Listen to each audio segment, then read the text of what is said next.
the Devoted Dreamers Podcast, and I'm your host, Merritt Ansa, and I am here to serve you. I've heard you say that you don't have the time you used to have prior to the pandemic. So that's why today you're getting what I'm calling a 20-minute pivot session. It's with a guest, or maybe even a return guest if you're lucky, talking about what she's learned as a result of our world being turned upside down by the coronavirus pandemic. I truly believe that the progress we make in deepening our faith in Jesus does not come through our success and joy, but through our trials and disappointments, our failures and tears. In those times when I'm so deeply struggling, that's when I've cried out to him the most. That's when I've been the most available to hear from the Lord and actually have been better able to see his work in my life. There's just a different sense of an awareness when you're really, really desperately needing Jesus. So I just want you to know that wherever you are right now, if your dream feels dead, if you're confused about which way to turn, if this crisis has you feeling like you've been dropped into the wilderness, you need to know you are never alone. Jesus is with you in it. He sees you, and he is using this trial to draw you to himself. Even if all you've got right now is silence from him, keep listening, keep pursuing, pray, and ask him to speak a little bit louder, and then trust that he will. I also think this is an amazingly great time, this crisis that we're in, for innovation. So I hope that you'll gain some encouragement and insight with today's episode as you listen to this sweet sister in Christ talk about what this experience has been like for her and how she is learning to shift in her God-shaped dream.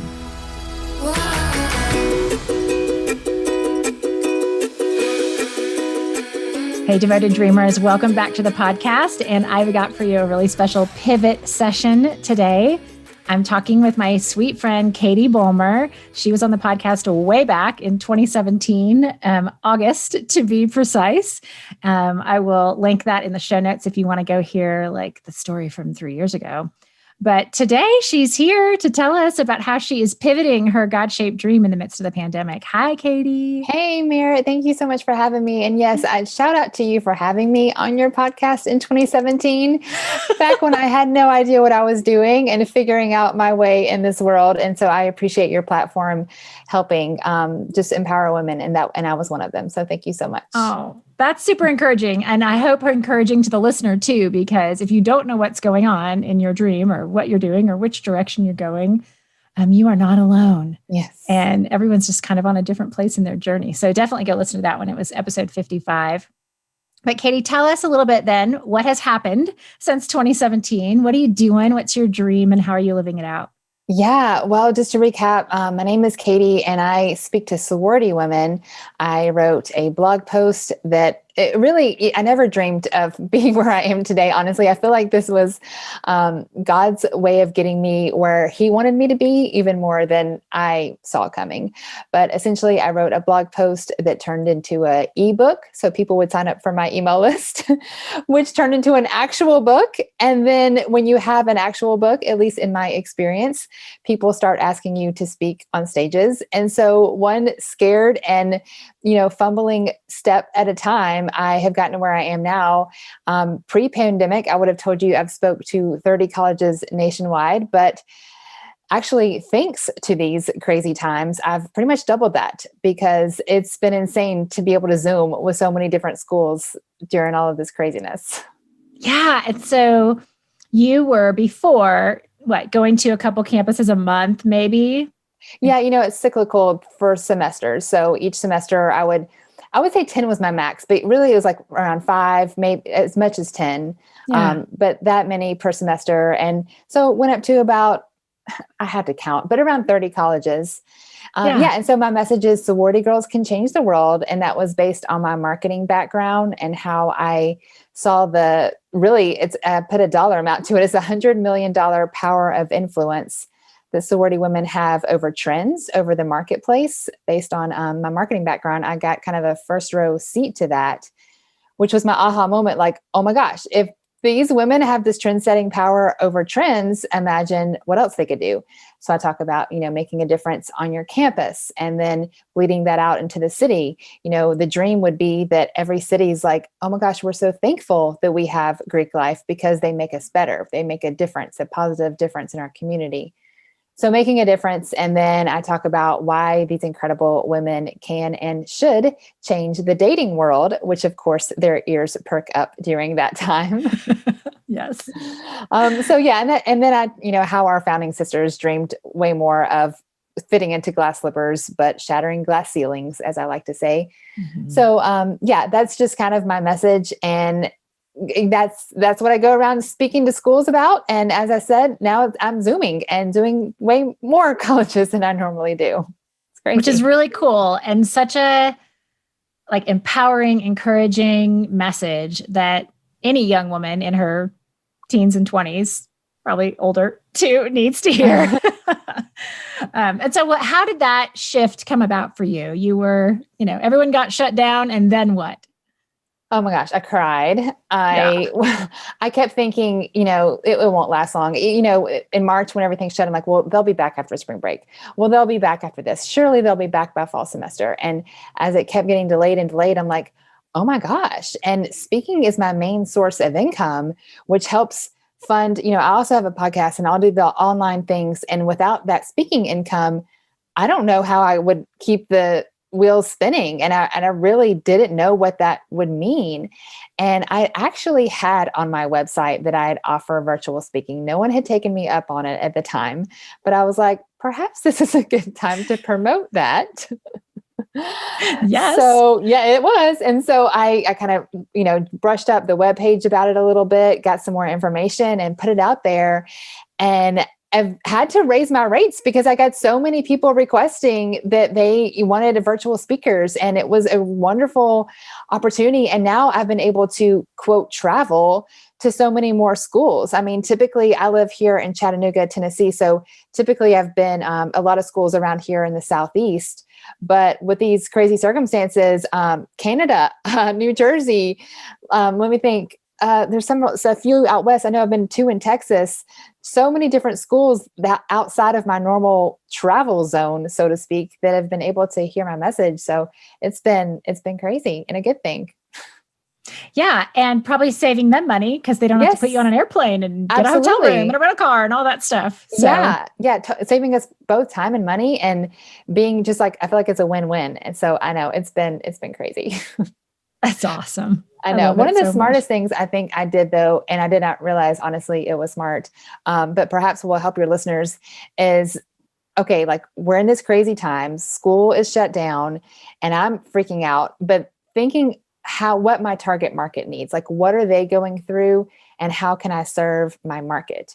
So very early, I think it was in April, I hosted a Zoom call and I just like put it out there on social media and was like, all right, women in a sorority, this stinks, but how can we get together and share ideas? I called it make the most of your sisterhood when you can't see your sisters, and just put the Zoom link out there. Anyone who wanted to come could come. And from that, I think we had 2 different calls. About 40 women were on each call, and we just shared ideas like brainstorming. One of the cutest ideas, you'll love this. You know how you've seen Flat Stanley? Yeah. That goes around and travels. They did their flat founders. So they cut out their founders of their sororities and mailed them to different members and logged their journeys and who they visited. Isn't that clever? So we just brainstormed different ideas. And through that, got to meet girls in chapters that I didn't normally meet. And actually that call through those that I offered for free, a lot of those women ended up booking me to speak at their sorority in fall semester. But like I said, I had no idea it would be such a smart move, but it was really just able to serve my market, thinking about what they needed, and able to give them tangible advice and help on how to make the most of these crazy times. Yeah. And letting them tell you, like, here's what we need. Here's what it looks like for us as college students right now, which has got to be, everybody's kind of still reeling, but I know it's got to be really stinky to be in college right now. I know. And the seniors, seniors last semester, we thought, had it not so ideal, but really they just lost a month, and our seniors this semester are losing like a whole semester. So it's crazy. Yeah. Oh, yeah. That's a bummer. No. So you've doubled in less than a year. You doubled what you did in a couple years, right? Before that. I just booked my 21st Zoom call for this semester. It's wild. That's amazing. And it's October. Yeah. And I still have, I'm getting emails almost every day. So yeah, I'm sure there'll be more to that, but it's wild. And I'm just so thankful. I never saw this coming. I joked, if someone would have told me in January to go to a log cabin and think of all the possible scenarios, I still would have never come up with this year. But, of course, it's not something I would have chosen, but I've definitely been able to get some silver linings from these crazy times. Well, and I think that's what I've enjoyed just kind of watching you on social media is how your whole story of this dream has been thinking about what you needed when you were in their shoes. And so the message was really important. And I've heard you say, I remember sitting in those meetings where there was a speaker and it was boring and I swore to never be the boring speaker. And so you're fun. You do yoga poses. Yeah. And I mean, you know me so well. Yeah. Well, you're social like you're my speaking girl crush. So I wish I could be Katie Bulmer one day. The feeling is mutual.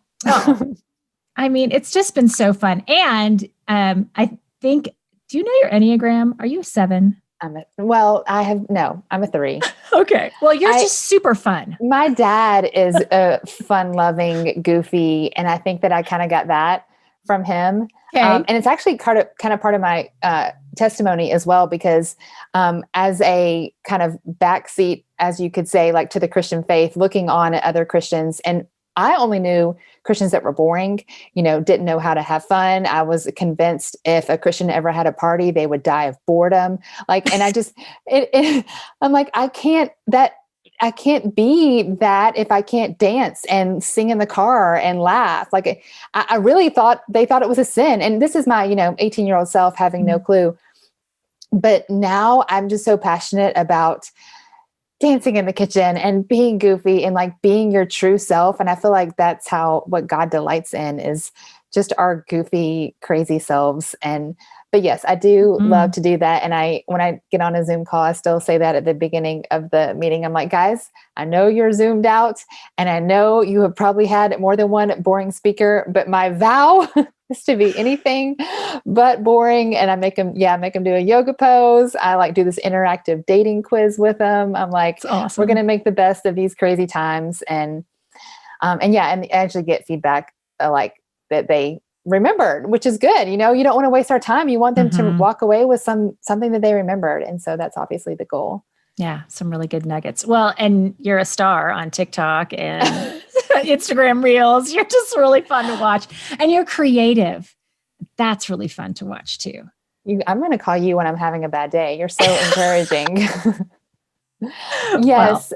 Well, TikTok shout out. I never saw this coming either, but in April I get on this goofy little app because we're all going insane at that point anyways. Right. And I make these goofy videos and then start to realize I can use these to share my message and start talking about dating and raising the bar and how sororities were meant to, to shatter glass ceilings, like I said earlier, and all these creative stuff. And what's wild is, as I've been booked so much lately, I recently had the idea, I should have done this a long time ago, but put on their little contact form, how did you find out about me?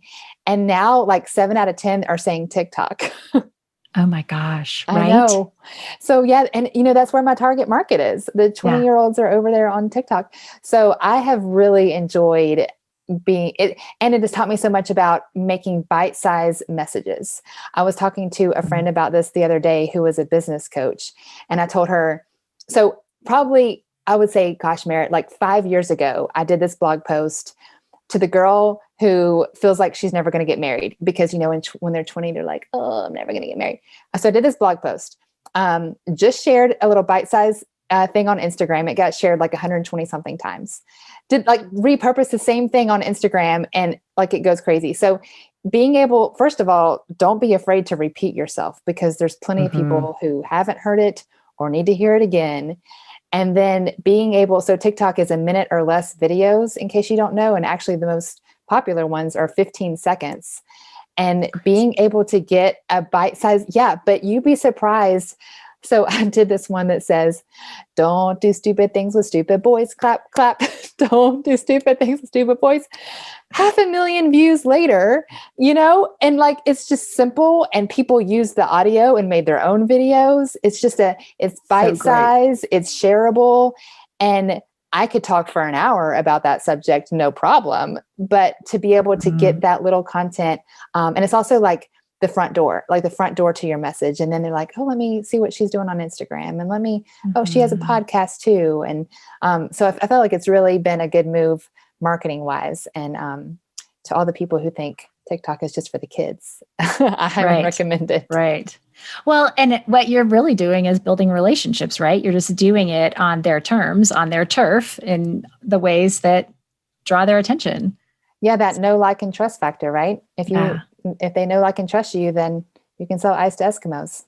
Totally. And actually what you're selling is needed. So that's not the like goal. ice to Eskimos. Oh, of course. Yes. That's the goal. Don't do stupid stuff with stupid boys is what I'm selling.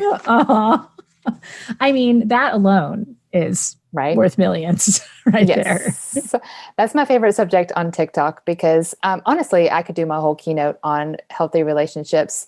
My quick story on that is looking for love in all the wrong fraternity boys, thinking a boy could complete me, as the line from Jerry Maguire told me. Horse crap. Can I say that? I think so. But truly just looking for love in all the wrong places. And then finally learning through John chapter 4, the woman at the well story, when the longest recorded conversation with Jesus in scripture was with a heartbroken girl. And that girl was just like me. She was the woman at the well, living with a guy she wasn't married to. I like to pretend she was doing the ancient day walk of shame in her boyfriend's toga. And she shows up, and a man who changed the whole world had a conversation with her. And what stood out to me is he said, I came to give you eternal water so you'll never thirst again. And I was like, wait, what? Like, you mean there's something besides boys and Bacardi and trying to be popular that can actually fulfill me and actually last and actually not lead to heartbreak and hangover. And that was my aha moment that changed everything for me. So that's what I try to tell my young friends. Yeah. Well, you're sharing such an important message. I mean, that was my story too, just on the other side of the country. Yeah. You were in Colorado at that time? I was in California. That's right. Okay. California. Yeah. Yeah. But I'm so grateful that, not everybody wants to go talk to a bunch of sorority girls, but you see the value and the worth in God's little girls. And it's funny, people have pointed that out to me and I never really noticed it in my own life. So it's interesting to see others' perspective. But yeah, I mean, even when I kind of felt like God calling me to do this, I was like, no, sorority girls are intimidating and beautiful, and no, pick someone else. Moses talking over here, like, pick someone else. And now that I'm in it, like, it's so funny because I thought that mission fields were only found in the dirt floors of Africa, but they are very much in the mansions of Great Grow. For sure. Yeah. So it's been crazy fun ride. That's for sure. That's awesome. So what would you say to the woman out there listening who just isn't, like, feels too fearful to step into whatever the thing is that she feels so excited and passionate about, but she's just like, I don't know what the next step is, or I don't know how to get out of my comfort zone to go do that. Like, what would you say to her? I'd have a lot to say, but the first thing is I did this one time and it was really powerful. Write down the absolute worst thing that can happen. Like, okay, you write that blog post, you ask someone if you could speak somewhere, you write that book, whatever. What's the worst that could happen? Like, your great uncle will not like you anymore. Like, I mean, what's the worst that can happen? And number two, we often think about, oh, there's so many things in the way. What's the first step? What is the lowest hanging fruit? What can you do tomorrow? Maybe that's doing an Instagram post. I had an aha moment several years back. We were doing like New Year's Eve stuff, goals for the next year. And I told my husband, my passion is to talk to college girls. And at that time, there was nothing in my life to show that. And he was like, well, what? Where did that come from? Yeah. And I'm like, you're right. Like there's nothing in my life that shows that. And so I started talking about it on social media and doing posts and doing blogs. And all of a sudden people would be like, oh, Katie cares about college girls, like you're starting to be known for that in your circle of friends. So start. The only way to get ahead is to get started. So start. And fear is a big fat liar. And if you're telling yourself, well, someone else is already doing that, then your voice still matters. There are other people speaking to sorority girls, and my voice matters in a different way because I come at it from a different perspective. I might be from a different part of the country, or older or younger, or have a more Southern accent. I don't know. But the case in point, my husband is constantly like, oh, I just listened to the Carrie Newhoff podcast and I learned this or whatever. And I'll like a month later say, I just heard the exact same thing on a female podcast, but it resonated differently with me because I related more to a female. So, your voice is still needed. If 20 people were out there saying the same thing, your voice is still needed. Like, Burger King didn't stop because McDonald's existed. Pepsi didn't stop because Coca-Cola existed. And bajillions of dollars would not be had if they were like, oh, well, I'm too afraid. Someone else is already doing it. Mm-hmm. So do it. Your Amen. voice is needed. And it's a beautiful story to even have started this conversation saying in 2017, you were like, I don't know what I'm doing. And here you are, even in the middle of a pandemic, figuring it out, taking the next right step and asking your audience what they need and then going out and giving it. Amen, sister. Super cool. You're also doing like online mentoring too, right? Yeah. I started offering that and that's been really fun. And I actually got booked through TikTok, but yeah, it's been fun just to be able to, we just do Zoom and I meet with the girls one-on-one. And the basic premise of it is I help them just develop a roadmap, where we are, where do you want to be? What's in the way? How do we get there? Kind of thing. And typically, I say, I'm not a counselor. I'm not your mama, but I'm not your 19-year-old peer. And sometimes you just need another voice in your life, like someone who's been there, someone who's done that and can kind of lead the way through some of those landmines through your 20s. And 20s is such a pivotal decade, right? It is. I mean, so many like life-changing decisions are made in your 20s and your frontal lobe isn't fully developed until about halfway through that. I recently heard 30. I think 30, they've changed I believe it. It's terrifying. I believe it. Yeah. And, I'm sure, even if they have great parents, sometimes they don't want to listen to them at that time. And so they just need some guidance. And yeah, one of my little signs on my wall is be who you needed when you were younger. And that's what I'm doing every day. Trying to be who I need. Beautiful story. Yes. Thanks for sharing it with us and illustrating that even in a pandemic, you can continue to follow your dream. Of course. Thank you for having me. This was so fun. Yeah, so fun. Good to see you, Katie. You too. Thanks for listening today. Don't let the conversation end here. Let's connect over in the Devoted Dreamers Insiders group on Facebook. We're building a sweet community of dreamers, so no one has to walk this road alone.